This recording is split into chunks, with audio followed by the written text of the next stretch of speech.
Welcome, everybody, to the You Are Worthy Network. I'm your host, Steve Wormer. Happy Tuesday to you.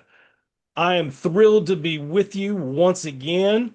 I'm excited, too, to tell you guys that we crossed over 18,000 folks the other day. I think it's the first time I've been live since that happened.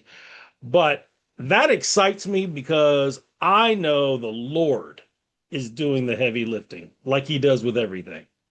And I'm excited because I love it that there's people watching all over the world. And so I just want to say thank you. And if you're joining us for one of the first times, you might be saying, what is this You Are Worthy Network? Well, I'm going to try to keep that answer brief, although I am a preacher, so you have to forgive me. I might go long. You Are Worthy Network is a rebuttal to my own stinking mindset. How about that? The stinking mindset that I carried for 55 years and still can from occasionally if I'm not careful about I'm not worthy of this. I'm not loved by this person. I'm not worthy of going to the next level of leadership. Oh, any of that sound familiar?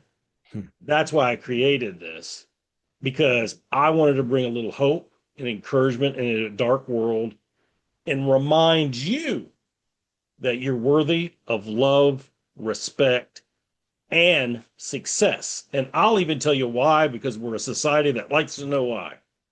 You're worthy because of the blood of Jesus. I'm Amen. leaving it right there. And I'm going to move on because you're like, Steve, get off your soapbox and let's talk about Chad. So I'm going to comply. Chad Lubben is an entrepreneur, a real estate developer, keynote speaker, performance coach, and 24-year mortgage industry veteran whose mission is to help people turn life's greatest setbacks into their greatest opportunities. After overcoming addiction, crushing debt, and a life changing personal crisis, Chad rebuilt his life from the ground up, going on to build multiple successful businesses. As a top producer, he has spent more than 2 decades leading and lending, entrepreneurship, investing, and personal growth. Chad also previously co hosted a podcast focused on addiction and recovery. Through his speaking, coaching, and writing, Chad equips people with practical tools to transform every area of their lives from faith and family to finances, fitness, relationships, and purpose. His debut book, The Parts No One Tells You, shares the lessons he learned on the journey from brokenness to purpose and offers a roadmap for anyone ready to rewrite their own story. Chad lives on the East Coast with his wife, Kristen, and a proud girl dad to their three daughters, Colette, Nora, and Parker. Originally from Iowa, he's a lifelong Chicago sports fan who enjoys metal concerts, collecting sports cards, and making memories with his family. His story is living proof that your past doesn't define your future. Chad, welcome to the You Are Worthy Network. Awesome. Thanks for having me, Steve. Glad we got A- connected. Absolutely. So, I gotta ask you. Chicago was home for a while, but now you're in North Carolina. What part of North Carolina do you call home? We live in Lake Norman right outside of Charlotte. Okay. Okay. And what's it like being on close to the East Coast? You got the mountains and the ocean not too far away. Yeah, we got the oceans closed and the mountains are close. It's funny. That's why we landed on the area. We looked at Nashville, we looked at Phoenix, we looked at Texas, we looked at North Carolina, and we decided on here because of the proximity to the mountains and to the ocean. And I think we've been to the mountains once in the 7 years we've lived here. So, but yeah, we enjoy it here. A little bit slower pace of life than the hustle and bustle of downtown Chicago, but great place to raise a family and three little girls. Yeah, I love the part of the country that you're in. Are you actually closer to the Smoky Mountains? Or are you close? Well, I guess it'd still be the Smokies, like the Boone, North Carolina area. Is Yeah. that closer, or Yeah, is it easier to Asheville, go to Boone, Tennessee? that whole Yeah. area is Okay. is about 2 hours from us. Okay. All right. Very nice. So, what do you and the gang like to do for fun? Oh gosh, with the girls, we like to travel a lot. We really emphasize in our family. We all have different interests, different hobbies, so we kind of rotate um, the family's hobbies. Right, mine's going to concerts and sporting events, so that's what we do sometimes. My wife is fashion, concerts, and shopping, and our musical tastes are completely different. So at times we support hers. The twins are polar opposites, so one's an athlete, one's into theater, and then we're figuring out what our wild child Parker's up to. So she likes to do all the things and interested in all things. So yeah, we just kind of rotate each other's interests and hobbies. My wife's on a girls' trip right now with a former guest of yours, Kendra Cook, and the girls are there shopping and honky tonking and riding mechanical bulls and getting boots made. So they're having a blast, and I'm holding it down at home currently. Sounds like they're either in Nashville or Austin, Texas. They're in Nashville. Yep.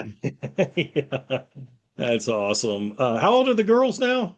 The twins turn 11 in 2 days, and my 5-year-old just turned 6 last week. So Life is full. God put his prints on our family in the facts that we have birthdays 2 weeks apart. So Parker's, then the twins, and then my wife, and then my myself, and it's all exactly 2 weeks apart. So God's little humor on our family. That's crazy. Yeah. So Hopefully, July gets to be an expensive month in the Lubin household. okay, that was going to be my next question. Tell me it's not all at Christmas time. Yeah, no, all this month. So Oh, that's crazy. So I was gonna ask you. I usually don't do this early, but let's have a little fun. We're gonna do this or that. okay. And you've already answered in your bio one of them, but I'll have some fun with it anyway. Hard rock or country? Hard rock. See, if you guys didn't notice, over Yeah. over Chad's shoulder, we got the Metallica catalog, we got some Yeah. GNR, we've Yeah. got Ozzy. I can't Little even see the rest, Ozzy. but that's what I can Yeah. see. Little Pantera, Slipknot. Yeah, but I do like the heavy music. Yep, yep, that's good stuff. All right. And the T-Bone. great things for the believers watching is there's some great Christian metal coming out. It kind of, you had Stryker in some of them, and then there was a long pause. There's some great Christian metal bands out now, so it's been really cool to watch that evolve. You guys hear that? Here is my guest talking about Christian metal, and this pastor is totally cool with it because Stryper is one of my favorite bands, actually. It's one of the bands I still need to see live. Yeah, check out So Wolves at the Gate if you like heavy music and you're a believer. They really lay it down. that's cool. That's really cool. Um, you're out to eat, T-bone or New York strip, T-bone, fishing or golf. neither. I I thought I was the only one that says neither to that question. I like you even more now. Chocolate or vanilla? Chocolate, Early bird or night owl? early bird, Fly or drive? fly, Coffee or tea? coffee, I think I know the answer to this next one too. Small town or big city? big city. There it is. There it is. You know me pretty well. Chad in a few short answers. Chad, let's go back in time. I want to take you back to your senior year in high school. Yep. I want to take you back to just 48 hours away from graduation. Hmm. I want to get inside the mindset. Is it, ah, gosh, I guess I better get a job. I don't know what I'm going to do in the fall. I'm going to miss this place. I don't know. Whatever, I'll figure it out. Or this 48 hours cannot go fast enough. I've got the cap and gown. Give me the diploma. Let me get out of here. I know what I'm going to do. I've already got the job. I'm going to work it through the summer. I know where I'm doing in the fall. The world is mine. Let's rock. Or somewhere in between. Yeah, no, in Iowa, it's one of the few states where baseball is in the summer. So you graduate, and if you're a baseball player like I was, you're focused on the season. So there wasn't much thought of what's afterwards. I was playing baseball in college, and there was a little bit of thought of that. It was sports were always really, really good for me. I used to say, and I've said in my book, like when I was in season, I was a very good model kid. If you're a high school girl and brought me home to mom and dad, they would probably have appreciated me in season, out of season, train wreck, drinking, fights, drugs, theft, just not a good kid. So I always needed that structure. So yeah, very, very focused, very set on goals. And when I had those goals and I was striving and working towards something, really, really good kid. Good grades. Soon as I'd be out of season, partying, bites, anything I could chase in a sinful nature, I would chase. Okay. All right. And so what was the plan after graduation? What did you have your sights on? Play baseball. Okay. So you did go, you said you went to a school to play ball for a while, right? That's right. Yep. Small school? Small school. Yep. Community Okay. college. I didn't have plans to go to college. I was a above average student, probably a little bit above the median, but really, really wanted to play baseball. And luckily had a bit of a mentor and a hall monitor, one of my best friend's dads that really encouraged me to go play baseball and strive to do well in college. And he thought I could do both. So I pursued that path and got a scholarship to go to a local community college and stayed home. But I didn't have a big desire to go to college when I was in high school. Okay. And what position do you play in baseball? I was a left and right fielder. Okay. Little power hitter. I have some pop. Yep. Okay. Okay. Pop in an arm. I was a converted catcher. We had an all-state Division One catcher that was behind me, so he kind of he unthroned me behind the plate because he was so good, good friend of mine. So yeah, they moved me to the outfield, and that's where I stayed throughout college. Hey, might have saved your knees. Yeah. No, because I caught every game. So yeah, bad Oh, knees come with the territory, and I definitely have those. oh my goodness. All right. So when the baseball career is over and you hang Mhm. up the cleats, Mhm. then what? Um, Baseball transitioned me into really a lot of structure. So, I didn't grow up with much. My parents couldn't afford me to go to college. That's one of the reasons I didn't want to go. I didn't think getting in debt was a good idea. I was headed to the military or to get a job, and then baseball. I don't want to say saved that because I think military would have taught me some great things and I would have avoided a lot of trouble in my life if I would have had that structure. But I did not go to the military. I continued to play baseball, and I, had baseball, had a full slate of hours in college, had a job, had to pay my own expenses, but didn't pay room and board because I stayed at home those 2 years. So yeah, just really, really propelled me to start to have some structure, some balance. I did really well in college, way better than I did in high school. It challenged me a little bit more. Um, a lot of my friends that I partied with and did the things outside of baseball, they were gone. They were at bigger schools. So I really sat at home and focused and got a job, played baseball, did really well in college, and then had academic scholarships through the rest of my time in college. Nice. Very nice. By the way, I forgot to ask you, who was your favorite baseball player back in Ryan the day? Sandberg. Ryan Sandberg. Ooh, Yeah. this goes back to the sports card segment that we read in your bio. I just picked up a rookie, Brian Sandberg, a few weeks ago. Oh, nice. Yep. I got a whole book full of them. So Okay. So after I read your bio, I was like, I gotta tell him I collect some sports cards. Here's one of my favorites, if you can see it. 1960 nice. Stan Musial. And the man. Yep. And then Only this is bad thing my about him is he's a Cardinal. You're a Cub fan. I get it. I get it. 74 Pete Rose. He should Yeah. be in the Hall of Fame. There's my soapbox. Love it. Yeah. I collect a lot of Pete too, one of my favorite players. Yeah, for sure. Um, you mentioned some propensity to get into some trouble in Hmm. high school. Yep.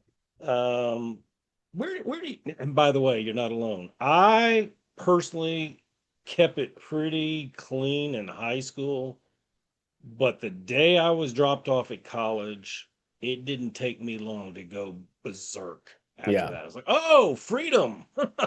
Right. But what do you think that propensity to get into trouble was? Was there an origin of that you can point to now? Yeah, I started to become pretty rebellious around about 12. My parents told me, let me know that I was adopted. I did not take that news well. I started to resist just any authority in my life. So, really, really rebellious kid. Didn't want to listen to anyone, thought I knew it all. And would challenge everything just to see if I could get away with it. So always testing boundaries, always stepping my toe over the line that wasn't supposed to be crossed. And yeah, I think a lot of that just came from rebellion. Remarkable to me. Um, if I heard you right earlier, you had the ability to kind of turn it on and turn it off, though. I did. Yeah, absolutely. Yeah, and it all came from structure. And what I know now, what's made me successful in business is it's regimented, it's filling my calendar, it's time blocking, Mm. it's that kind of military approach. I do ministry and reentry classes in a local maximum security prison, and that's one of the biggest lessons I give them is, hey, you guys are all so structured in here, and that's a blessing. Structure is a blessing when you have our backgrounds, when you have our mindset. You got to maintain that structure as soon as you get out on the other side. Except the real world moves much faster than it does in here. So, yeah, I'm the same as a lot of those guys. I developed a cocaine addiction. We can get into that. But I've said now, and I say in my book, white space in my calendar literally was white things up my nose. If I didn't have positive things built into my calendar, if I was just left to my own accord and devices, I would always seek out this reactive, sinful path. Oh yeah, I so get the adoptive piece. All three of my children are adopted. My mom remarried, maybe a little different story than yours, but Mhm. my biological dad surrendered his rights. My mom's new husband adopted me.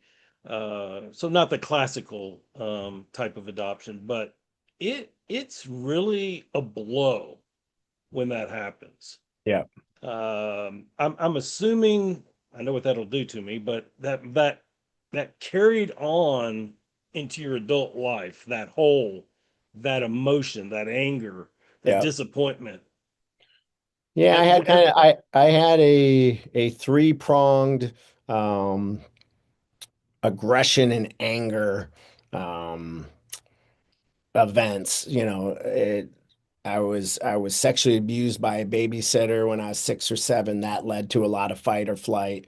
Um, the adoption piece, and then just both my parents are gone. God bless them. They put a roof over my head. They provided for me. They did the best they could with what they were given. But love wasn't shared in our house. Belief wasn't shared in our house. I had these big aspirations to be a professional baseball player, and I was always programmed that that's not for people like us. You need to have a backup plan. You need to go out and get a job and take the salary, take the hourly rate. Risk was not something that was ever shared with me. Calculation was not things that were shared with me. Anything money related was not discussed. Anything love related was not discussed. Everything was swept under the rug. And over time, not hearing that my parents were proud of me, having that abuse, having the rebelliousness and the disappointment of finding out I was adopted. It wasn't that it was the fact that I was adopted, it was that it was hidden from me so long. That's what really upset me. Um, right. And then, just those three things, not having love and belief shared in me, the abuse and the adoption, just it created a very aggressive, a very confrontational young man. Yep. No, it makes total sense. And yet, despite that, you did go on to early success in your career, right? I did, yeah. I mean, success is in the eye of the beholder. I was a good earner. I'm a good salesman. Um, I'm smart financially. I went to school for finance.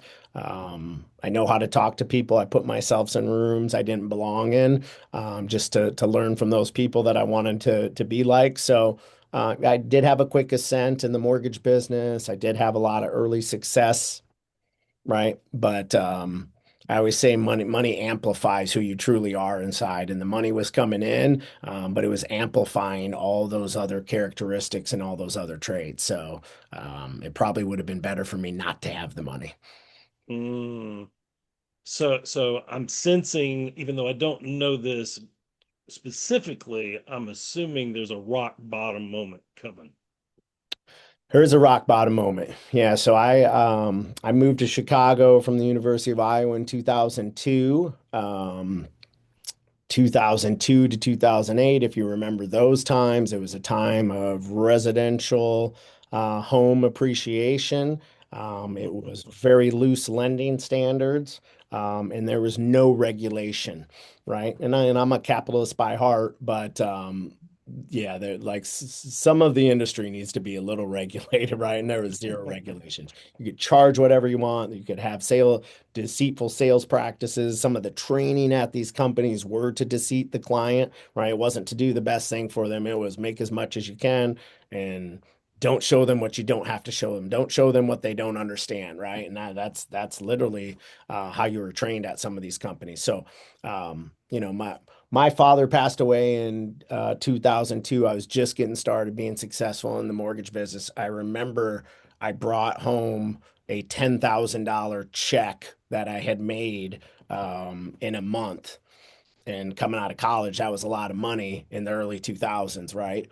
Mm. And still is a lot of money. But Yep. he said that's from one deal. And he said, son, you're either doing something wrong or something illegal. And I don't know which one it is, but I'm not impressed. Right. And he was right. We were having deceitful practices. So, this went on from 2002, and you know what happened in 2007, right? So, Mhm. I was making four or $500,000 a year. You put that kind of money in a mid-20-year-old kid with that type of rebellious um, attitude. You see it with a lot of these athletes. Not that this is like professional athlete money, but a lot of money, right? And believe it or not, I wasn't saving any of it. I was spending more than I actually had.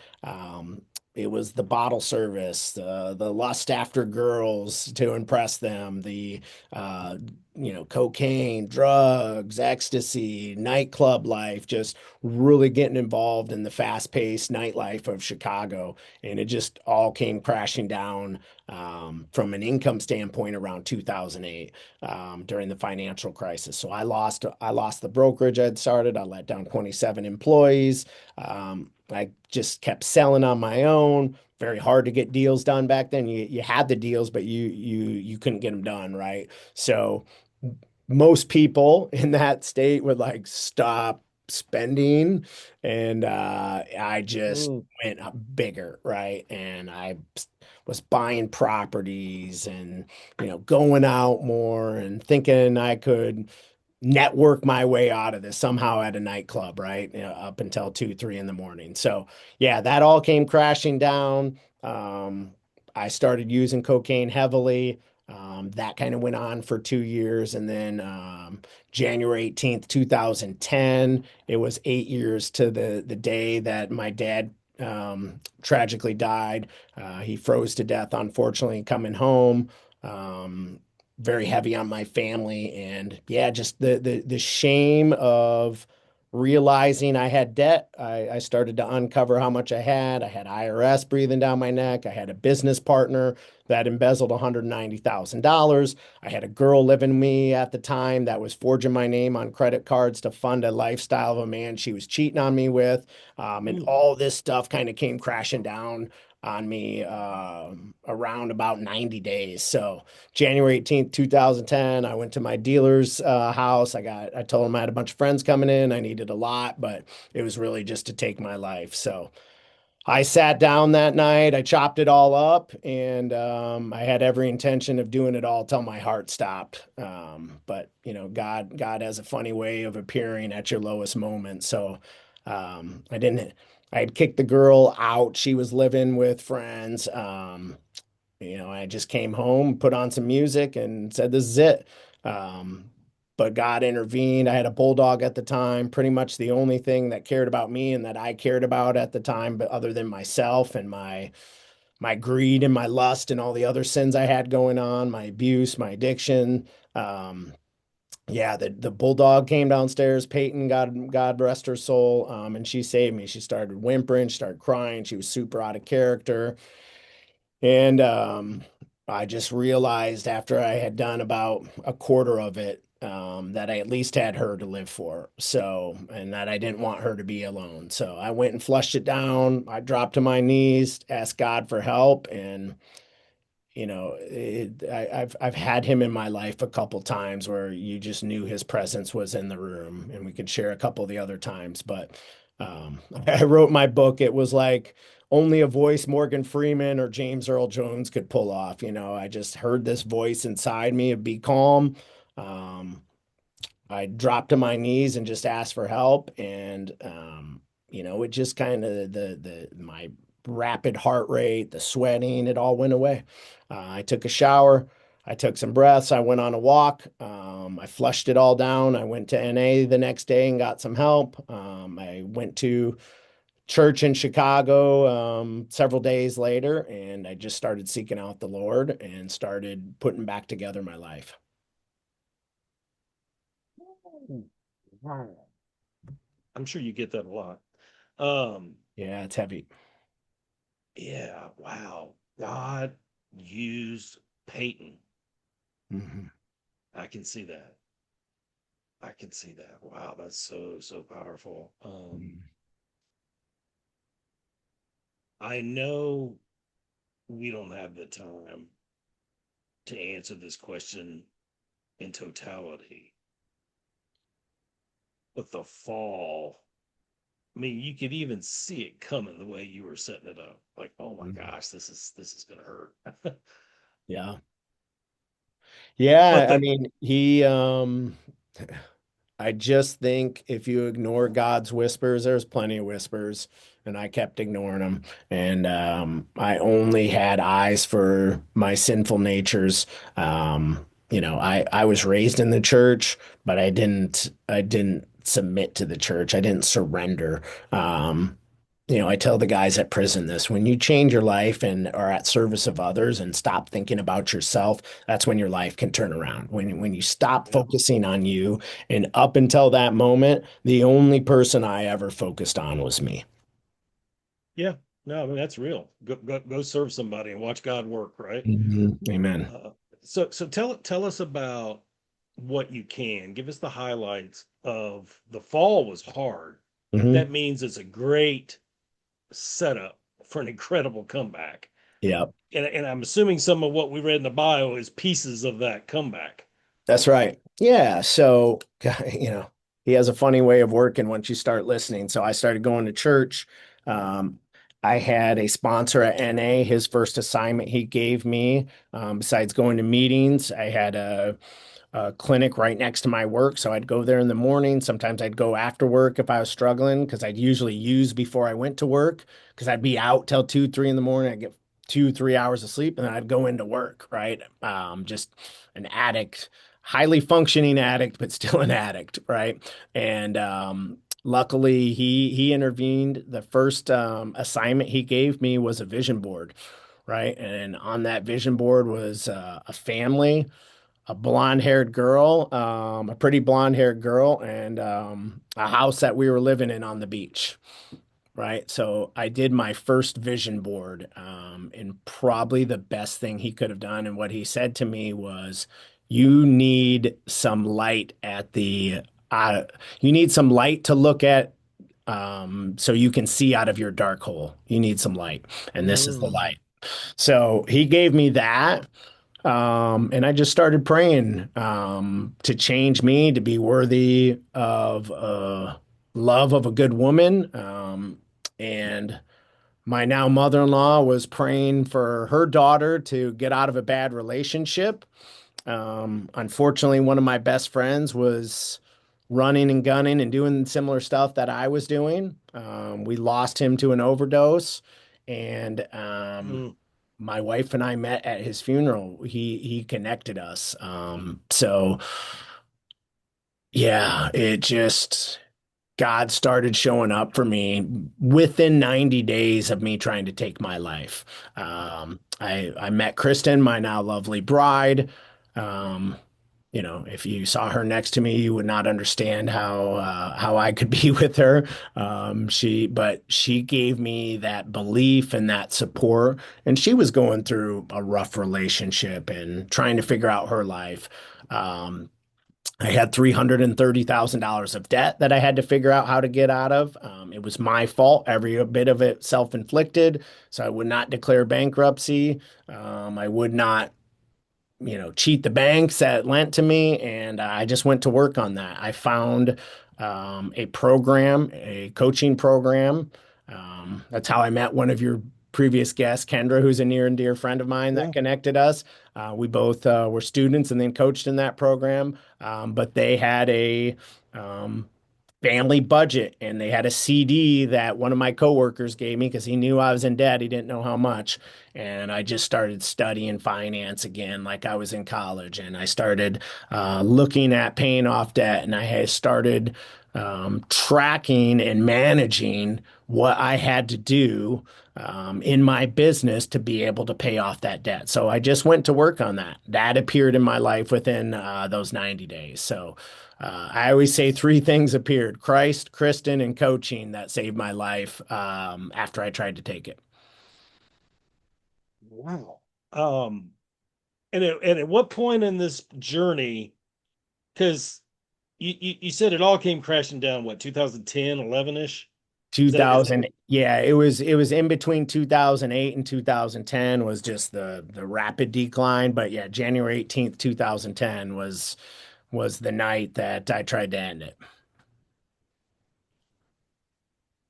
so tell us, when did the book come into play and what was the inspiration? The book. So yeah, I just finished The Parts No One Tells You. I have two publishers that are looking at putting it out. One is a Christian publisher, the other is more of a mainstream publisher. So it will likely be out in the fall, depending what path we go. And there is there was a poem that I read, and it's called Holes.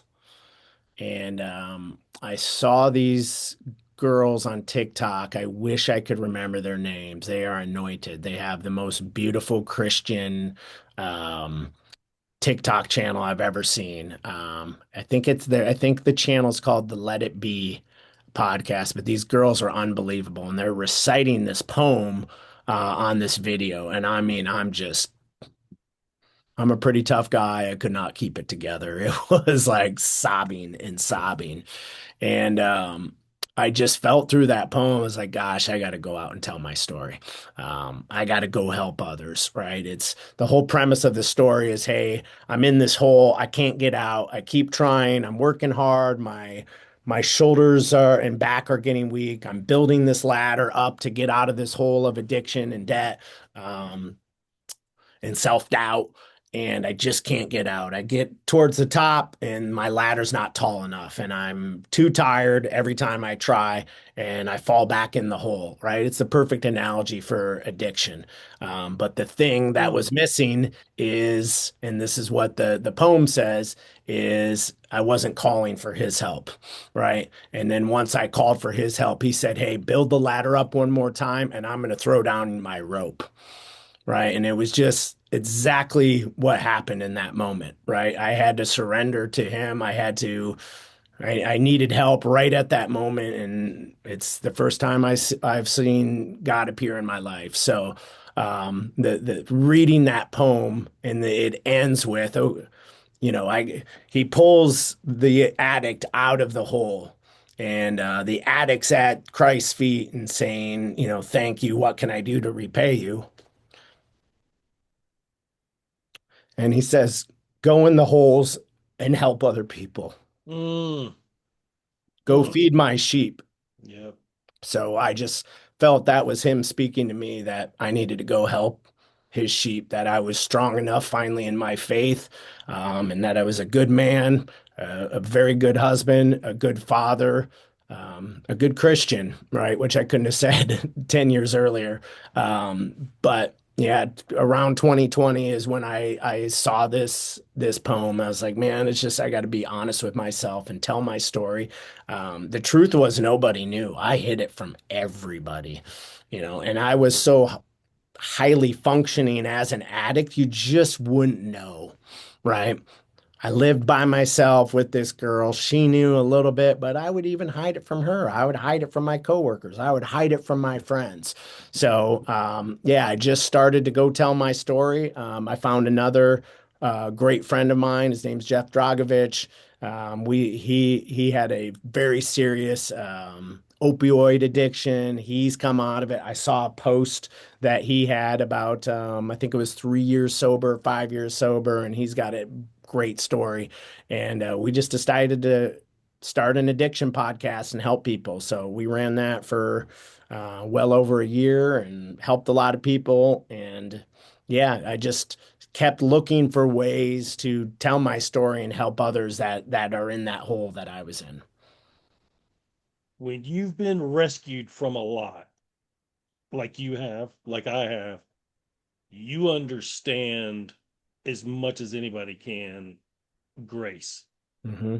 and you are quick to give it and quick to give back. And I love that about your heart and about your story. And it shocked me at all, even before you got into the depths of some of these specifics, way back when you were talking about your family and then you moved on to adoption and some of those dynamics. And I know there's nobody that's a perfect dad for sure. But I said, I bet you Chad's a great dad now. Yeah, that I know. Yeah. That is one title I'm very certain I'm towards the top.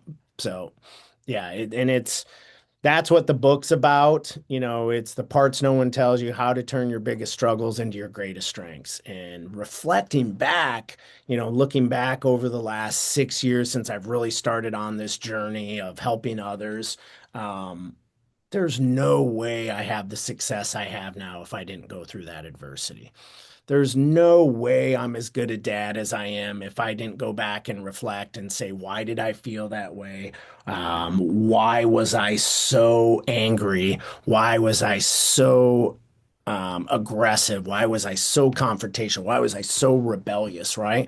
And I think that's how generational curses happen. And I didn't want to be the one to pass that down to my girls. I believe what you don't transform, you transfer if you're a parent. So if you don't transform it in you, you're going to transfer it.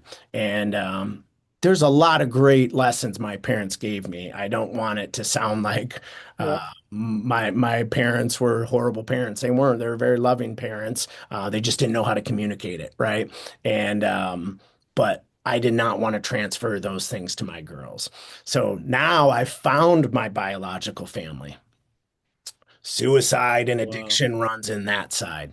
My adopted father was an alcoholic, so the environment was there and the DNA is there for everything I went through, but I didn't know it at the time, right? So, yeah, I've worked very hard of turning my struggles into strengths, and what didn't break me has built me.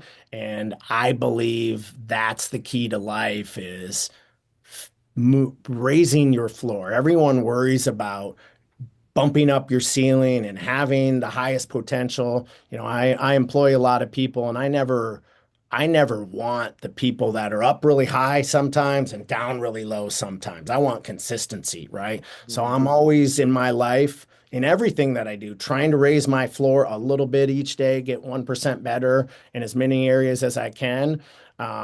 And when you raise the floor, you raise your ceiling. But that's done through working on your weaknesses and through social media and through our society now. Everyone wants the quick fix. Everyone wants the big win. Very few want to do the work to improve their weaknesses or even admit their weaknesses, right? And I just think that's so counterproductive, and I think it creates a lot of problems. And I'm just a big believer that if you have cracks in your basement and you don't spackle them, you're going to have a stinky, moldy basement, and it's going to rot the rest of your house. What a great illustration. Wow. And even as you were saying, 1%, is it Atomic Habits?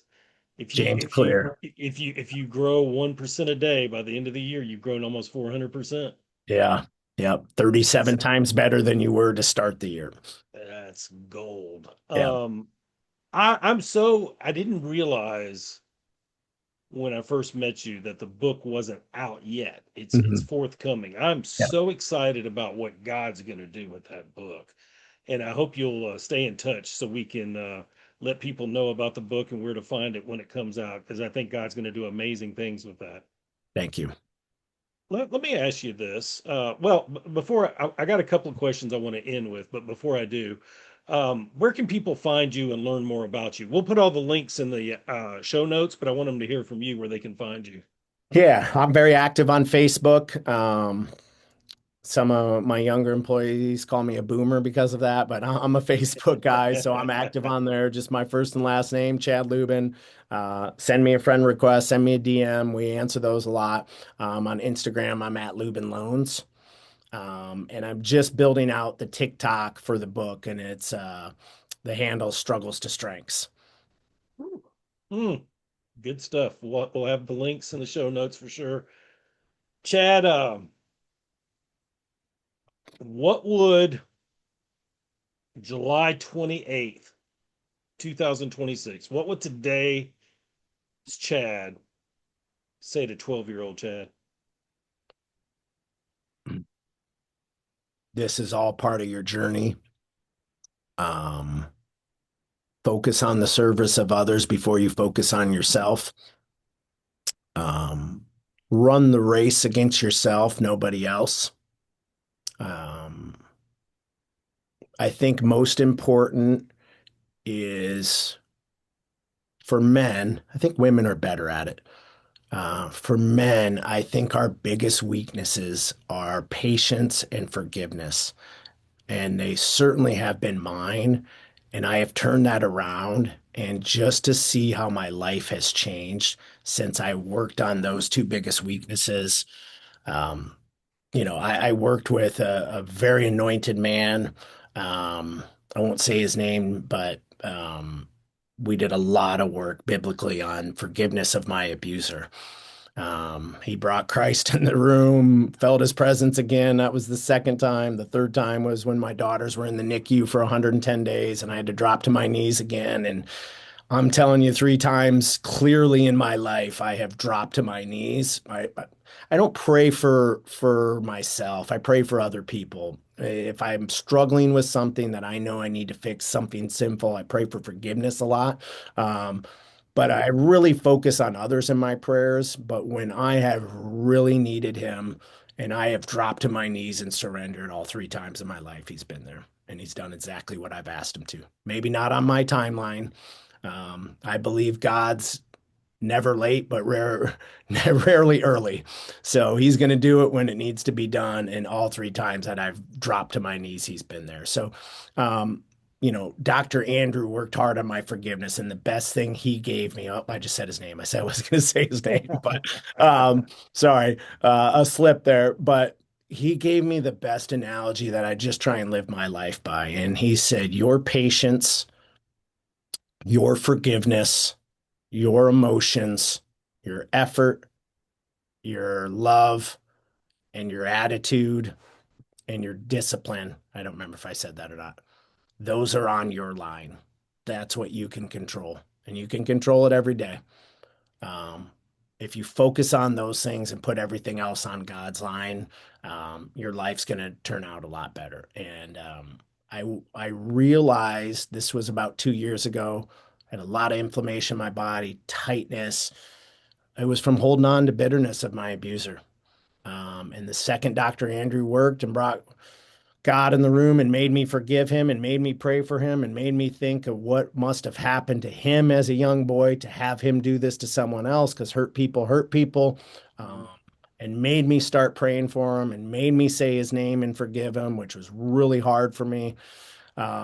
Yeah, I no longer wake up angry. I'm not aggressive and confrontational. I'm not rebellious, and I think it's those things. So if I could go back to my 12-year-old self, it would be work on those 7 things every day in your life and put everything else on his line through prayer. And that's just what I do now. I love it. You don't have reason to know this, but inside our private Facebook group, in the lower left corner, the subtitle is "Your Story's Not Over Yet." Mm, And I love it when guests come on here and they share vulnerably and they give God the glory. And it's so obvious. It's like for you, your story could have been over a couple times, mhm. but it wasn't meant to be. Yep, And some of your best chapters have been written after 2010. absolutely. Yeah. And All of my chapters. you know, the best ones, Yeah. right? And that's what I want to encourage those of you watching. If you're going through something difficult, we never want to minimize that. No, We have great compassion for you and we will pray for you without a doubt. That's not lip service. If I know about your need, I'm going to pray for it. And I know Chad's got that kind of heart too, right? absolutely. But please hold on. One of my favorite quotes is Winston Churchill: when you're going through hell, keep going. Yeah. Don't stop. Right. You know, there needs to be more to that, right? We need something to anchor ourselves to. And Chad and I believe that's Christ for sure. Um, but some of the most beautiful parts of your story are still to come, and that's worth fighting for. Yeah. Chad, what would you say as we close out to the person that may be in your situation that you were in several years ago? They're thinking about going home and doing the same thing you thought about doing. Yeah. What encouragement would you give them today? Um, Trust in the Lord, start serving others, focus on others, go to a soup kitchen. I love Tim Tebow. I think he's just an anointed man. Mm, He's an athlete like me, so I just try and follow as much as he says. He said when he got cut from the Jets, he was feeling sorry for himself and all upset, and then he went to a soup kitchen and served, and instantly felt better. Go out and serve others. Um, Focus on other people as much as you can, and your life will be better. And that's hard when you're in those holes. It's really hard. And I realize that. But if you can just get yourself to that place to serve, if you can get yourself to church, the power of community can heal. It certainly healed me. And I would just say, everything I've learned, every success I've had, I have, as Steve said, 4 very successful businesses, all the things I could ever want. It's all from going through that adversity. There's no way I have the success, I have the wealth, I have the influence in coaching, speaking. No one would listen to me if they didn't know my story. I just wouldn't have it, right? So, and I've seen that in so many people that I coach. I've seen that in so many people I've spoke with. I call it the hero's journey. Like you don't follow a movie without a hero that went through adversity, right? right. And once you get through this, God uses broken people to do only things He can.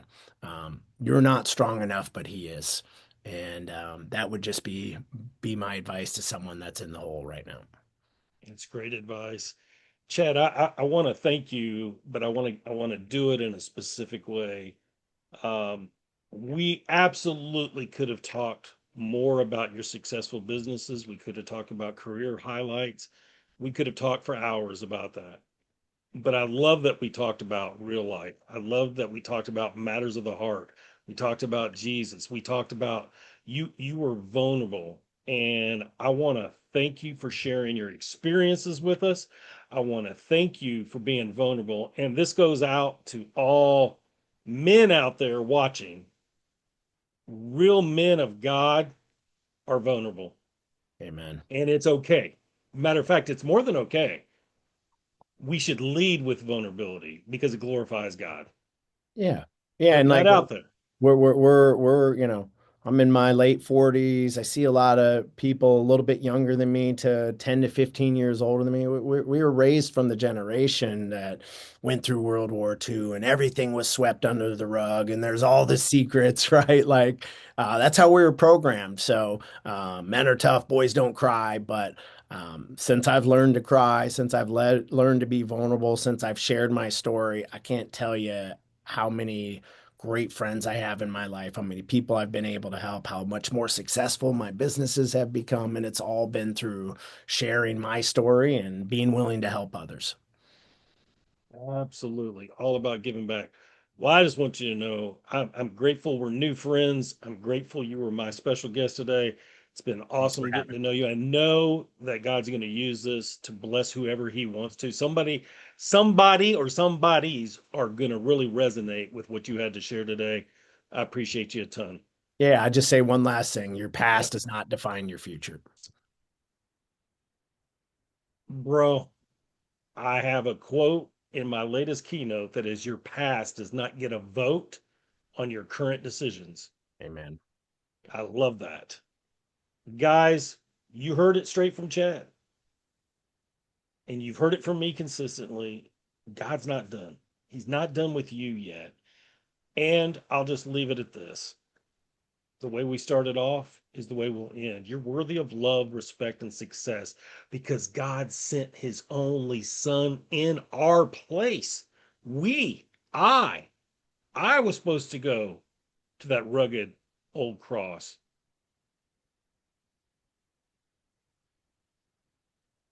I can never repay him for that sacrifice, but I can live different.